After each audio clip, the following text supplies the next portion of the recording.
ایک ایسا بندہ پہنچ گیا وائٹ ہاؤس میں جس کے بارے میں کل نیو یارک ٹائمز کے ایک رائٹر نے لکھا ہے کہ جی آپ حیران ہو رہے ہیں کہ یہ کوئی حکومت چل رہی ہے یا یہ ریئلٹی شو ہو رہا ہے۔ اس کے اندر وہ آئے دن کسی کو ہٹا رہا ہے، کسی کو فائر کر رہا ہے، بالکل جیسے وہ اپنے شو میں کرتا تھا۔ تو اس سے پتہ چلتا ہے کہ ایک آدمی وہ دنیا میں کیا تباہی پھیلا سکتا ہے، اور اس نے یاد کرا دیا ہٹلر کا۔ تو اس وقت بھی یعنی لیگ آف نیشن جو بنی تھی پہلی جنگ کے بعد، اس کا انجام بھی بڑا ایسا ہی ہوا تھا، اس کو ناکارہ کر دیا۔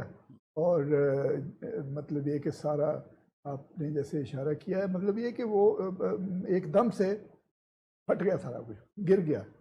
تو یہ بندہ کر سکتا ہے، یعنی he is capable of doing everything. بالکل بالکل۔ وہ کہتا ہے کہ ایران کے خلاف ہے۔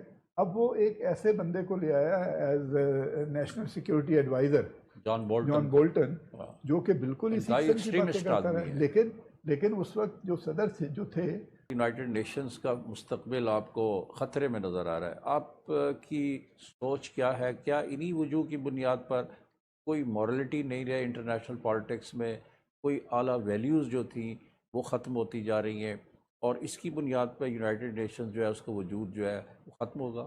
جی بالکل۔ ایک تو امریکہ کی ہٹ دھرمی کی وجہ سے، اور جس طرح کھلے عام یونائٹڈ اسٹیٹس نے یونائٹڈ نیشنز کو کرٹیسائز کیا ابھی حالیہ، اس کے بعد جو مسائل کو حل کرانے میں ناکام ہو گئے۔ آپ اسی کو دیکھیں نا، کشمیر کے مسئلے کو دیکھ لیں، فلسطین کے اندر یونائٹڈ نیشن کہتا ہے کوئی بات نہیں کرتا۔ دنیا میں 3 لوگ ہیں جو کہ تینوں ہی بڑے میرے خیال میں فینیٹک ہیں، اور بڑے جو وہ ہائپر بھی ہوئے ہیں۔ ایک نریندر مودی ہیں، ایک ٹرمپ صاحب ہیں، اور ایک بینجامن نتن یاہو ہیں۔ تینوں کے تینوں ایکسٹریمسٹ جو ہے، اور یہ دونوں تو ایکسٹریمسٹ پارٹی، یہ جو ٹروئکا ہے نا، یہ دنیا کو لے ڈوبے گا۔ آپ کو یاد ہوگا کہ پہلے ابھی انہوں نے ذکر کیا سعید خالد صاحب نے، تو ایک اور آدمی بھی تھا جس نے تاریخ کا ستیہ ناش کر کے رکھ دیا، اس کا نام ہے جارج بش۔ جارج بش نے بھی دنیا کو ہلا کے رکھ دیا تھا۔ لیکن اب جو شنگھائی کارپوریشن آرگنائزیشن ہے وہ آہستہ آہستہ ایمرج ہو رہی ہے۔ دیکھیں نا، دنیا کے پاس مسائل کے حل کرنے کے لیے ایک فورم کریٹ ہوتا جا رہا ہے۔ میں نہیں کہہ رہا کہ اس کے پاس جو ہے وہ اتنی جلدی ایمرج کر جائے گی، لیکن ان کی بے وقوفیاں اور ان کی ہٹ دھرمی کی جو پالیسی ہیں وہ شنگھائی کارپوریشن آرگنائزیشن کو ایک دم رائز دے گی۔ لیکن جو ایک امپورٹنٹ بات ہے، میں آپ کو بتاؤں کہ پاکستان کا ابھی بھی بڑا کردار ہے۔ مجھے اچھی طریقے سے علم ہے کہ کویت کے ذریعے پاکستان میں انشاءاللہ تعالی بہت جلد کویت اور پاکستان مل کے قطر اور سعودی عرب کے مابین جو تنازع ہے اس کو ختم کرانا چاہ رہے ہیں۔ تنازع کو، اس کا مطلب ہے کہ پاکستان کا آج بھی کردار ہے، یہ مضبوط کردار ہے۔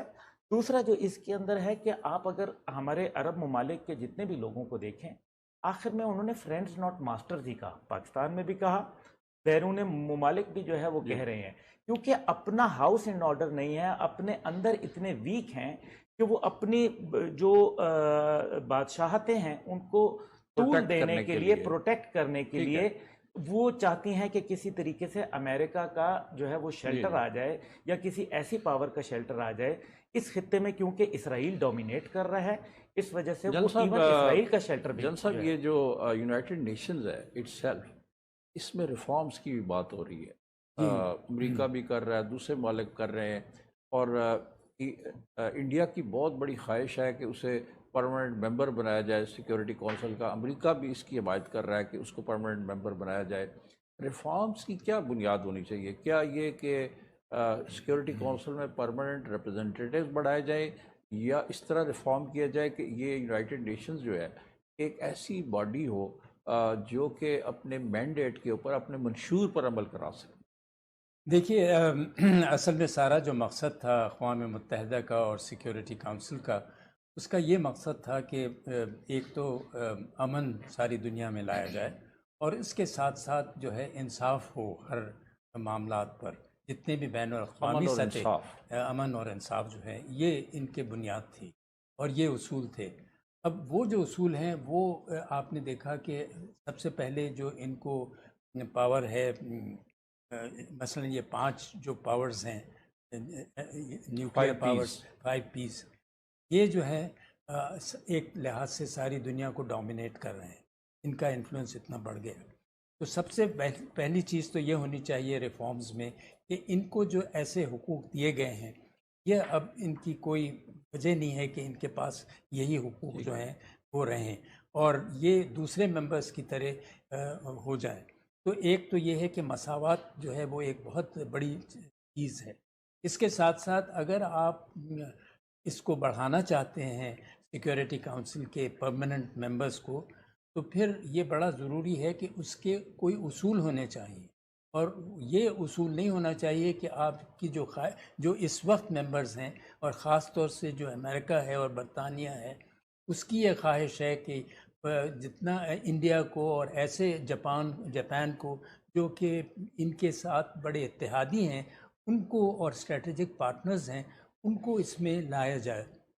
تو ظاہر ہے اس کی مخالفت روس بھی کرے گا, چین بھی کرے گا اور پھر پاکستان, اٹلی وغیرہ یہ تمام ممالک اس کی پھر مخالفت بھی کر رہے ہیں. بات چیت ہو رہی ہے فلسطین اور کشمیر کے مسائل کی جو کہ اسلامی دنیا کے لیے بڑے دکھ کے مسائل ہیں. 70 سال سے حل طلب چلے آ رہے ہیں لیکن ہمارے پاس کوئی اسلامی دنیا کے پاس اسٹریٹجی نہیں ہے کہ ان مسائل کو حل کرا سکے.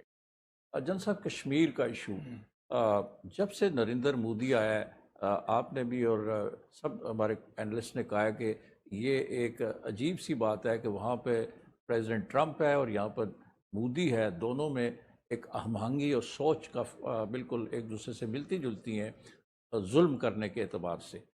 تو جب سے یہ آئے ہیں مودی صاحب کشمیریوں پر مظالم بڑھا دیے گئے, پیلٹ گن یوز ہوئی ہے اور کل 8 کشمیری شہید ہوئے ہیں, ہر روز کشمیریوں کو مارا جا رہا ہے اور اس کے علاوہ جب اس کے خلاف پروٹیسٹ ہوتا ہے تو وہ اس ظلم میں اضافہ کرتا جا رہا ہے بجائے اس کے کہ کمی ہو.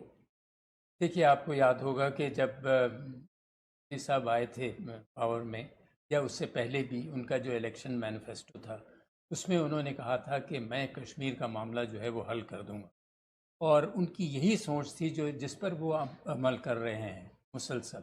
یعنی ان کا یہ خیال تھا کہ کانگریس جو پارٹی تھی یا دوسرے جو انڈین ایڈمنسٹریشن تھا وہ اتنا سافٹ تھے اور اتنا سخت نہیں تھے جیسے کہ ہونا چاہیے تھا. تو میں فوجی قوت سے یعنی اس کو جارحانہ جاریت سے اس کو دبا دوں گا اور کوئی وجہ نہیں ہے کہ میں کامیاب نہ ہوں. تو وہی پالیسی انہوں نے اپنائی اور آپ نے دیکھا کہ اس کے بالکل برعکس نتیجہ نکلنا شروع ہو گیا ہے. اور جس ہمت کے ساتھ اور جس قربانیوں کے ساتھ کشمیری جو ہیں اس کا مقابلہ کر رہے ہیں میرے خیال میں دنیا میں کم ایسے ملک جیسے وہ برہان وانی والا شہادت ہوئی اور اس کے بعد ایک بالکل لہر شروع ہو گئی, ایک موومنٹ چل پڑی ہے. اب دیکھنا یہ ہے کہ کس طریقے سے اس کو کامیاب بنایا جائے. تو میں یہ سمجھتا ہوں کہ ایک تو یہ ہے کہ ہمیں جتنا بھی ممکن ہو سکے کہ یہ جو انٹرنل موومنٹ ہے اس کو دنیا کے سامنے پیش کرنے کی ضرورت ہے اور یہ انٹرنل موومنٹ ہی رہنا چاہیے. دیکھیے جب بیرونی اس کی مدد ملتی ہے تو پھر انڈیا کو یہ موقع پروپیگنڈا کرتا ہے کہ یہ باہر سے سپانسرڈ موومنٹ ہے. اور جیسے آپ نے دیکھا جو لائن آف کنٹرول کو اس نے ایکٹیویٹ کیا ہے اس کا بڑا مقصد یہ ہے کہ نظر اٹھائی جائے وہاں سے جو حالات ہیں کشمیر کے, بلکہ پاکستان اور انڈیا کا یہ ایک تنازع بتانے کی کوشش کی گئی. اور دوسری بات میں آخر میں کہوں گا کہ جو مسلمان ممالک ہیں آپ دیکھیں ایک ملک ایسا نہیں ہے سوائے پاکستان کے یا شاید ترکی کے جو حمایت کر رہا ہو, باقی ایسے خاموش بیٹھے ہوئے ہیں. جیسے ایران نے بھی پچھلے دنوں ایران نے کیا ہے, جی معاف کیجیے, ایران نے کیا ہے اور ایران نے کافی بلکہ کیا ہے. جی ہاں, اس کے علاوہ تقریباً سب خاموشی ہیں. بالکل ٹھیک ہے. سعید خالد صاحب کشمیر آپ جب اس کو کمپیئر کرتے ہیں فلسطین سے تو پاکستان مسلسل کوششیں کر رہا ہے, سفارتی بھی, اخلاقی بھی, سیاسی بھی, اور کشمیریوں کے اوپر مظالم پر وہ آواز بھی اٹھاتا ہے. انٹرنیشنل بھی اپنی طرف سے کوشش ہو رہی ہے, لیکن آپ کے خیال میں کشمیر کا بھی انجام وہی ہوگا جو فلسطین کا ہو رہا ہے کہ یہ پس پردہ چلا جائے گا اور کشمیریوں کو ان کا رائٹ آف سیلف ڈٹرمنیشن نہیں ملے گا؟ ایک بڑا فرق ہے کہ کشمیر جو ہے وہ مطلب ہندوستان کہتا ہے کہ یہ میرا علاقہ ہے, جبکہ امریکہ فلسطین کے بارے میں ایسی کوئی بات نہیں کہتا. وہ بدماشی کر رہا ہے اسرائیل, لیکن امریکہ کم از کم یہ فیل نہیں کرتا تو ہندوستان کا یہ جو پالیسی جو ہے اس کے خلاف ہندوستان میں آوازیں اٹھ رہی ہیں. میرا انٹیگرل پارٹ ہے، اس کو کوئی نہیں مانتا. انٹیگرل پارٹ تو ٹھیک ہے، لیکن مطلب اس کے بڑے سپورٹر ہیں انڈیا میں، لیکن جو مودی کی پالیسی ہے اس کو مطلب تنقید اس پہ آ رہی ہے، کیونکہ اب لوگ یہ کہہ رہے ہیں کہ آپ نے 4 سال یہ پالیسی چلا لی، ظلم زیادہ کر دیا، پکڑ لیا ہزاروں لوگوں کو، مار دیا سینکڑوں کو، لیکن کیا آپ کو مودی ملا؟ گورنمنٹ، سعید خالد صاحب، مودی گورنمنٹ تو مظالم میں اضافہ کر رہی ہے، اور وہ سٹل مودی بلیو کرتے ہیں کہ طاقت سے اور فوجی طاقت سے اس کو ہم ختم تو کر دیں. یہ اگر فلسطین میں اسرائیل یہ کر رہا ہے اور کشمیر میں ہندوستان یہ کر رہا ہے تو اس کا کیا نتیجہ ہوگا آپ کے خیال میں؟ بڑھے گی مزاحمت ٹھیک ہے. آنے والے سالوں میں، کم ہونے کی بجائے اور بڑھے گی، مسائل اور یعنی سنجیدہ ہوں گے، اور وائلنس ہوگا، اور لوگ مریں گے. تو اگر یہ اسرائیل اور مودی اور نتانیاہو اگر انہوں نے یہ سوچا ہے اپنے دماغ میں کہ ہم نے یہ کرنا ہے، تو پھر اس کا نتیجہ بھی ہوگا، اس کا ریئیکشن بھی ہوگا. عبداللہ گل صاحب، کیا کشمیر جو ہے یہ جو نئی موومنٹ چل رہی ہے اپنا ہمارے مظفر وانی کے بعد، بالکل نئی موومنٹ ہے، انڈیجنس ہے، نوجوان اس میں آگے آگے ہیں، آپ کے خیال میں مودی اس کو کچل دے گا، کچل سکے گا؟ سوال ہی نہیں پیدا ہوتا، بالکل پاسبل ہی نہیں. اس کی وجہ یہ ہے کہ آپ جب سے دیکھیں کہ یہ کچلنے کی کوشش کی ہے وہ اور بڑھتی جا رہی ہے. لوگوں نے کفن کی جگہ پاکستانی فلیگ گھر میں رکھ لی ہیں، اور پاکستان کے کھلے عام جو ہے وہ نعرے لگ رہے ہیں، اور پاکستان کے ساتھ اظہار یکجہتی ہو رہا ہے. مسئلہ یہ ہے کہ ہم نے دیکھنا ہے کہ ہم نے دنیا کو کیسے اپنا کیس اسرٹ کرنے کی ضرورت ہے. ہمیں بتانا ہے کہ کیا مقاصد ہیں، اور کشمیر کے اندر جو ظلم ہو رہے ہیں، جو ہیومن رائٹس وائلیشن ہو رہی ہے، وہ جو نوجوان کو جیپ کے آگے باندھ کر کے اور اس کے بعد مودی سرکار اس کو جو ہے میڈل نواز رہی ہے، اس کو تو جوتے مارنے چاہیے تھے. اب مسئلہ یہ ہے، ہمیں دیکھنا ہے کہ پاکستان کا کیا کردار ہے. پاکستان پشتی بان سمجھا جاتا ہے، اور کشمیری نوجوان بہت امیدیں لگا بیٹھے ہیں. میں سمجھ رہا ہوں کہ کچھ آنے والے وقتوں میں نئی قیادت کشمیر کے اندر سے جوانوں کی ابھرے گی، اور جو بزرگ قیادت ہے وہ آہستہ آہستہ پیچھے چلی جائے گی، صرف ایک صاحبان کے طور پہ رہ جائے گی. میں نے یہ دیکھنا ہے کہ جو بائیلیٹرل ریلیشن، جس کو بڑی خوبصورتی سے دنیا نے بائیلیٹرل ریلیشن کا نام دے دیا، جب یہ کیس لے کے گئے نہرو صاحب، تو 2 دفعہ انہوں نے یہ کیس جو ہے وہ یونائٹڈ نیشن میں لے گئے، تو پوری دنیا نے ایکسیپٹ کیا. پھر اس کو بائیلیٹرل کہاں سے کر دیا؟ اس کے اوپر باقاعدہ یونائٹڈ نیشن کے ریزولوشنز ایک نہیں درجنوں پڑے ہیں، تو آپ نے اس کو بائیلیٹرل، بلکہ نہرو نے تو سری نگر میں کھڑے ہو کے کہا کہ کشمیریوں کو ان کا رائٹ آف سیلف ڈٹرمنیشن دیا جائے گا، ان سے پوچھا جائے گا کہ مستقبل میں کیا دیکھیں. چاہتے ہیں. اب اس کے اندر صرف 2-4 چیزیں ہیں جو بہت اہمیت کی حامل ہیں. ایک تو یہ سب سے بڑی بات یہ ہے کہ کشمیر کے اوپر اگر وہ یہ کہتے ہیں کہ اٹوٹ انگ ہے، تو جائیں یونائٹڈ نیشن میں وہ ریزولوشن نہرو کے کہیں کہ اس نے جھک مارا تھا، واپس لے لیں، تو اس سے ان کا پتہ چل جائے گا. دوسرا ایک جو امپورٹنٹ ہے کہ کشمیر کے اندر جو جوان ہیں وہ پاکستان سے ایکسپیکٹیشنز بہت ساری کر رہے ہیں، خاص طور پہ اس کے اندر. اب میں جو آپ سے درخواست کروں گا، آپ کے ٹی وی کی وساطت سے، آپ خود ایک ماشاءاللہ بڑے صحافی ہیں، میں یہ کہوں گا کہ لبریشن کونسل کا قیام ہونا چاہیے، جس کے اندر وادی کے اندر اور جو پاکستان سائڈ کے جو کشمیر ہے اس کے اندر کی تمام لیڈرشپ ایک پوائنٹ ایجنڈے پہ کہ India must obey the UN resolutions, اس کی بنیاد پہ وہ ایک لبریشن کونسل کا قیام کرے، اور اس کو دنیا کے اندر ہم ہائی لائٹ کریں، بجائے ری ایکٹیو ہونے کے ہمیں پرو ایکٹیو جو ہے وہ زیادہ اس میں کردار ادا کرنا چاہیے. ایک ویو یہ ہے کہ پاکستان کو زیادہ نمایاں نہیں نظر آنا چاہیے اس میں. جیسے آپ نے کہا کہ انڈیجنس موومنٹ ہے اور اس کو انڈیجنسلی اوپر آنا چاہیے. پاکستان کا جب دیکھیے پاکستان نے تو بہت کوشش کی، کوئی انتہائی نہیں ہے. جس دن سے پاکستان بنا ہے اس نے کشمیر کے لیے جنگیں لڑی ہیں اور خون خرابہ ہوا، 3 وقت جنگیں لڑی ہیں. اس کے علاوہ کوئی وقت ایسا نہیں ہے جبکہ، اور ابھی بھی ہم حمایت کرتے ہیں. میں تو کہتا ہوں ابھی بھی ہم حمایت کریں، لیکن یہ تصور نہ ہو کہ پاکستان سے کوئی مدد یہاں سے جا رہی ہے ان ملٹری سینس. ٹھیک ہے، اخلاقی بنیاد پر، سفارتی بنیاد پر، ہاں بالکل ہم نے ان کی حمایت کرنی ہے. لیکن اصل جو موومنٹ ہے، اور یہ کشمیری بھی یہی چاہتے ہیں، کشمیری کہتے ہیں آپ خدا کے لیے آپ ہمارا مداخلت نہ کریں، اس سے ہمیں نقصان ہوتا ہے. اور آپ دیکھیں گے کہ کشمیری جو ہیں الٹیمیٹلی تو وہ ان کی جیت ہوگی، لیکن یہ قربانیاں دینی پڑیں گی اور بڑا وقت لگے گا، اور میرے خیال میں دنیا کا جو پاور سٹرکچر ہے وہ بھی اس میں بھی کچھ تبدیلی آنے کی ضرورت ہے، اور خاص طور سے امریکہ اور جو بڑے پاورز ہیں ان کی حمایت جب تک حاصل نہیں ہوگی انڈیا کے اوپر دباؤ نہیں پڑے گا، آپ دیکھیں گے کشمیر کے حالات ٹھیک نہیں ہوں گے۔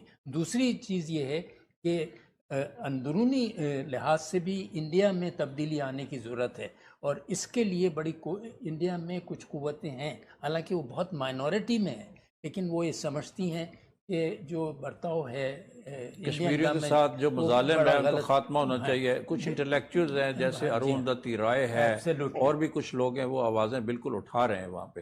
سعید خالد صاحب، کیا آپ کو کیا نظر آتا ہے کہ یہ تمام تر مودی کا جو ظلم ہے کشمیریوں کے اوپر، جو طاقت کا استعمال ہے، بے حاشا طاقت کا استعمال ہے، انڈسکریمنیٹ یوز آف فورس ہے، اس کے باوجود جو ہے کشمیری جو ہیں وہ کامیاب رہیں گے اور ان کا کیس جو ہے مؤثر طور پر لڑا جا رہا ہے؟ اس میں تو یعنی کوئی شک نہیں ہے کہ فلسطینیوں کو بھی اور کشمیریوں کو بھی عالمی رائے عامہ جو ہے وہ مانتی ہے کہ ان پہ ظلم و ستم ہو رہے ہیں۔ سوال یہ ہے کہ جو اسرائیل میں جو رولر ہیں یا ہندوستان میں جو اس وقت جو حکومت جو ہے، ان کی یہ پالیسی یہ ہے کہ اور دباؤ اور ان کو مارو۔ تو میں یہ کہہ رہا ہوں کہ کوئی اس دنیا میں کوئی ایسا عمل نہیں ہے جس کا آگے کوئی ری ایکشن نہ ہو۔ تو اگر یہ اپنا یہ پالیسی جاری رکھیں گے تو اس کے اثرات ہوں گے، کی قیمت ان کو دینی پڑے گی۔ کشمیری اور زیادہ یعنی وہ مطلب ہندوستان سے ایک نفرت تاثر کریں یہ گے۔ ہے کہ چونکہ اس وقت امریکہ اور انڈیا کا ایک ایکسس جی ہے جی اور ری الائنمنٹ ہو رہی ہے، جی جی اس سے اس کے حوصلے بڑھ گئے ہیں مودی جی کے، بالکل، اور اس نے یہ مظالم جو ہے ان میں اضافہ کر دیا کوئی شک نہیں تاکہ ہے، امریکہ جو ہے وہ ری ایکشن تو کرے گا نہیں۔ اس میں کوئی شک نہیں ہے کہ امریکہ جو کہ عام حالات میں ان کو ذرا لگام دیتا ہے ان دونوں کو، اس نے لگام ڈھیلی چھوڑ دیا۔ یعنی آپ کا خیال ہے کہ وہ مودی کی سائڈ پہ زیادہ اس مودی وقت کی ہے؟ سائڈ پہ بھی اور نتانیاہو کی سائڈ تو پہ۔ جان صاحب، کیا پاکستان کے لیے ایک مشکل وقت نہیں، ایک چیلنج نہیں ہے کہ امریکہ کے انٹرسٹ ہے انڈیا کے ساتھ، گلوبل کے اوپر امریکہ کی تھنکنگ تبدیل ہو رہی ہے، پاکستان کے لیے چیلنج نہیں ہے؟ جی بہت چیلنج ہے پاکستان کے لیے، نہ صرف کشمیر کے معاملے پر بلکہ پاکستان کے خود کے جو اندرونی حالات ہیں اس کے اوپر بھی اس کے بڑے مضر اثرات ہو رہے ہیں۔ اور پاکستان امریکہ کی تو یہ کوشش ہے کہ پاکستان کو ایک لحاظ سے علیحدہ کیا جائے، اور لیکن جہاں تک ممکن ہو سکتا ہے، لیکن اس کے ساتھ ساتھ ان کا یہ بھی خیال ہے کہ جو پاکستان کی افغانستان کی پالیسی ہے اس سے بھی منسلک کیا ہے انہوں نے، مطلب پاکستان کو، کہ وہ کہتے ہیں کہ آپ کی پالیسی جو ہے وہ ٹھیک نہیں ہے، آپ ابھی بھی ان قوتوں کو ان کی مدد کر رہے ہیں، حالانکہ یہ حقائق کے بالکل منفی ہے، لیکن اس کے باوجود انہوں نے اپنی جو ناکامیاں ہیں اس پر پردہ ڈالنے کے لیے کہتے ہیں۔ کچھ حد تک پاکستان نے ماضی میں ان لوگوں کو کچھ اگر مدد بھی کی تھی، تو اب پاکستان کی پالیسی میں بڑی تبدیلی آئی ہے، اور پاکستان کی جو تبدیلی ہے اس کو یہ ابھی تک پوری طور سے اس لیے نہیں مانتے کہ اگر مان لیں تو پھر اس کا مطلب یہ ہے کہ ساری جو ذمہ داری ہے وہ ان پر آتی ہے۔ ٹھیک ہے، یہ جو چائنا فیکٹر ہے، چین ہمارا دوست ہے، چین ہمارے ساتھ اس کے تعلقات اب نئے حالات میں بہت قربت کے تعلقات ہیں، تعاون بھی ہے، سی پیک بھی ہے۔ آپ کے خیال میں کشمیر کے مسئلے پر چین جو ہے کیا رول پلے کر سکتا ہے؟ جی، چین کا میں بالکل، اگر آپ یہ نہ پوچھتے تو میں خود یہ کہہ دیتا۔ چین کا ہی تو کردار بن رہا ہے، کیونکہ ہم نے یہ بتانا ہے کہ خطے کے اندر اگر آپ بھارت تک ایکسیس چاہتے ہیں تو ہم کشمیر کے اوپر جو ہے وہ ایکسیس دینے کے لیے تیار نہیں ہیں unless you resolve the matter.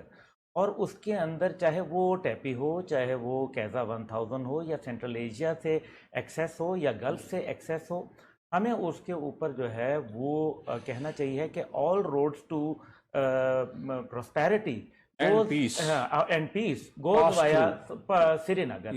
تو اس کے اندر چائنا نے تو آپ کو یاد ہے کہ سادے کاغذ پہ کشمیریوں کو جو ہے وہ دینا شروع کر دیے تھے ویزے، انڈین پاسپورٹ پہ نہیں دیتے تھے، ابھی بھی وہ پالیسی جاری ہے، ابھی تک وہ پالیسی جاری ہے۔ لیکن کیونکہ آئندہ آنے والے وقتوں میں سی پیک کی ایک بہت زیادہ امپورٹنس ہوگی، اور ظاہر ہے ایک وقت میں چائنا یہ چاہے گا۔ جان صاحب، آپ کا ٹیک کیا ہے چائنا کا جو نیا ایمرجنس ہے؟ چائنا نے آپ کو پتہ ہے ہمیں نصیحت کی تھی کہ آپ اس معاملے کو تھوڑی دیر کے لیے انتظار کر لیں، پس پش ڈالیں، پسے پشت کر لیں. آپ کو یاد ہوگا تقریر بھی جی تھی، جی، میں بھی گیا تھا، آپ بھی تھے اس یہ میں. پریزیڈنٹ آئے تھے جب پریزیڈنٹ چائنا آئے ہوئے تھے. وہی پالیسی انہوں نے اپنی اپنائی ہوئی ہے. لیکن اس کے ساتھ ساتھ وہ ہماری حمایت کرتے ہیں. کشمیریوں پر جو ظلم ہو رہا ہے اس سے بڑی ہمدردانہ ان کا رویہ ہے. ان کی یہ کوشش ہے، لیکن ان کو پتہ ہے کہ انڈیا اور امریکہ جس طریقے سے ملے ہوئے ہیں تو یہ ممکن نہیں ہوگا کہ ان کو کوئی. شاہد خالد صاحب لاسٹ منٹ فار یو جی کو اس پہ کمنٹ کے چائنا. جی مطلب یہ چائنا کے حوالے سے، لیکن ان جنرل بھی جتنی یعنی ڈپلومیسی ہے، جتنی مذاکرات ہوتے ہیں ملکوں کے درمیان میں، یہ گیو اینڈ ٹیک کی بیسس پہ ہے. کچھ لوگ کچھ دو. اگر امریکہ سارا ٹائم کہتا رہتا ہے پاکستان کو ڈو مور، اور انڈیا سارا ٹائم کہہ رہتا ہے یہ پاکستان ٹیررسٹ بھیج رہا ہے، تو یہ تو پروپیگنڈا ہے. سیریس بات پہ آ جائیں، آمنے سامنے بیٹھیں، آپ سے ہم کیا چاہتے ہیں، ہم آپ کو کیا دے سکتے ہیں. اس کو کہتے ہیں مذاکرات، اس کو کہتے ہیں ڈپلومیسی. جی بہت شکریہ ناظرین. آج آپ نے اس پروگرام میں دی ادر سائڈ میں کشمیر اور فلسطین کے دو مسائل جو بڑے سلگتے مسائل ہیں اسلامی دنیا کے، ان پر ہمارے ماہرین کی گفتگو سنی. ان کا خیال ہے کہ دنیا میں نقشہ تبدیل ہو رہا ہے. امریکہ میں ایک انتہا پسند صدر جو ہیں ڈونلڈ ٹرمپ آ گئے ہیں، اور یہاں پر ہمارے پڑوس میں نریندر مودی ایک اور انتہا پسند ہندو لیڈر جو ہیں وہ اقتدار میں آ گئے ہیں ان کے آنے سے. اور ادھر اسرائیل میں نتن یاہو جیسا شخص جو ایکسٹریمسٹ ہے، ان تینوں کے آنے سے مسلمانوں کے لیے مسائل بڑھ گئے ہیں. اس وقت جو فلسطینیوں پر مظالم ہو رہے ہیں، کشمیریوں پہ مظالم ہو رہے ہیں، اس پہ یونائٹڈ نیشنز، امریکہ اور مغربی دنیا خاموشی اختیار کی ہوئے ہے، جو کہ ایک طرح سے مجرمانہ خاموشی ہے.